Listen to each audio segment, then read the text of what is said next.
सारे संस्मरण रास्ते में उन्होंने हम लोगों से उसकी चर्चा की, तो अनायास ही मतलब त्याग, राष्ट्र प्रेम और जननायक के रूप में उनका जो चित्र हमारे अंतःकरण में उभरा, उससे मैं बहुत प्रभावित हुआ हूँ।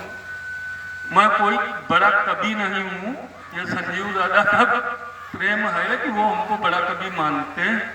हमारे बहुत वरिष्ठ लोग, संदीप दादा बैठे हैं, श्रीकांत दादा बैठे हैं, इनके सामने हम क्या कविता पढ़ेंगे, लेकिन ये लोग इतना स्नेह करते हैं कि ये लोग हमको अपना आशीर्वाद प्रदान करते हैं। कपिलस फाउंडेशन के शुक्ला जी हमारा समक्ष हैं। कुछ पंक्तियां मैं पढ़ना चाहता हूं कि बाबूजी ने उस समय में किस तरीके की परिस्थितियों में कार्य किया होगा, तो उसी से संबंधित है, थोड़ा अलग हटके है। मैं चाहूंगा कि आप लोग अपना आशीर्वाद दें, स्नेह दें।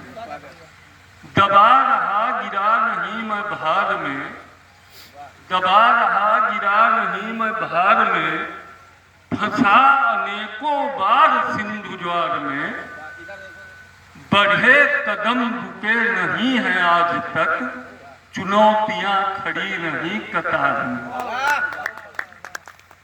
बुझा नहीं है दीप जो अखंड है, बुझा नहीं है दीप जो अखंड है, विघ्न की हवाएं भी प्रचंड हैं, किंतु लक्ष्य दृष्टि में बसा हुआ, इसलिए विरोध खंड खंड है।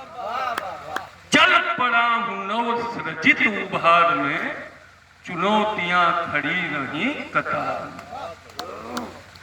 मिला स्नेह प्रेम भी बहुत मिला, रहा नहीं किसी से कोई भी गिला, छांव हो या धूप दोनों ही सहे, आत्मा का फूल फिर से है खिला, महक रहा उसी की मध बयार में, चुनौतियां खड़ी रही कतार में। बड़ा हो पद ये भावना नहीं रही, बड़ा महल ये कामना नहीं रही, बड़ा हो पद ये भावना नहीं रही, बड़ा महल हो ये कामना नहीं रही। कल ही ये कविता लिखे थे तो थोड़ा सा भूल गए जी। एक गीत हमारे समक्ष जो पंक्ति लिखी है, एक हमारे सामने पंक्ति लिखी है, उठ जाग मुसाफिर भोर भई अब रहन कहाँ जो सोवत है।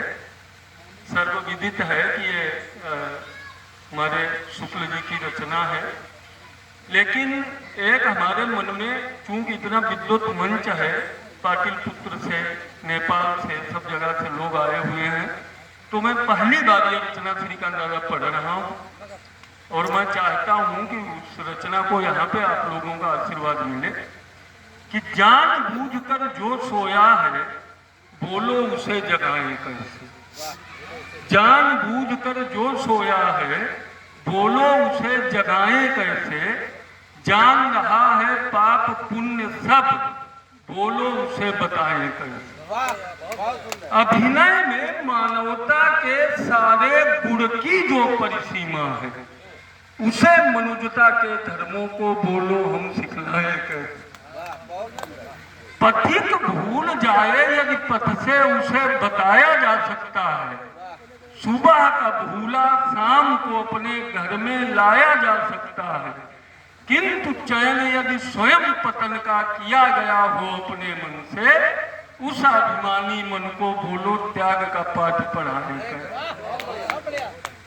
दिया जलाने से मिटता तम, फिर भी उसे बुझा डाले जो, प्रेम दया करुणा को तजकर घृणा बैर मन में पाले जो, संबंधों की भेंट चढ़ाकर जो उन्नति की बात जो होता, उन्नति से भी उसके मन को बोलो शांति दिलाओ कर, जानबूझकर जो सोया है बोलो उसे जगाओ कर।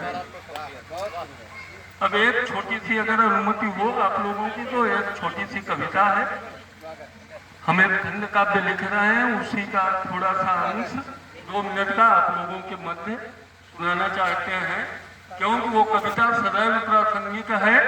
जब जब हमारे सामने एक तरफ राष्ट्र धर्म हो और एक तरफ अपना व्यक्तिगत जीवन हो, और उस दो राह पे खड़े होकर जब हमको राष्ट्र धर्म के मार्ग पे चलना पड़ता है, तो उसी भाव को लेके वो कविता है कि कुरुक्षेत्र में भगवान श्री कृष्ण ने अर्जुन से कहा, जब भीष्म पितामह उनकी सेना का संहार कर रहे थे, तो उन्होंने कहा कि कुछ देर के लिए भूल जाओ, क्योंकि तुम धर्म युद्ध कर रहे हो, राष्ट्र धर्म से बढ़ के कोई धर्म नहीं होता, ये भूल जाओ कि तुम्हारे समक्ष कौन खड़ा। तो उन्होंने कहा कि ऐसे प्रण का क्या पालन है जिसमें धर्म चला जाए। कृष्ण भगवान ने अर्जुन से कहा कि ऐसे प्रण का क्या पालन है जिसमें धर्म चला जाए, एक अधर्मी के हाथों से भारत पुनः चला जाए।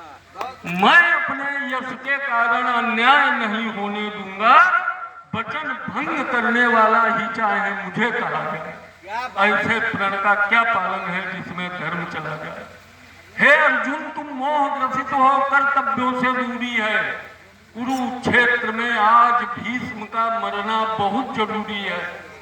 जिस ध्वज के वो संरक्षक हैं, दानवता का मेल वहां, राष्ट्र धर्म के आगे बोलो कैसे उन्हें सहा जाए। ऐसे प्रण का क्या पालन है जिसमें धर्म चला जाए। रही बिलखती दुपद सुता, वो प्रण पालन में मौन रहे।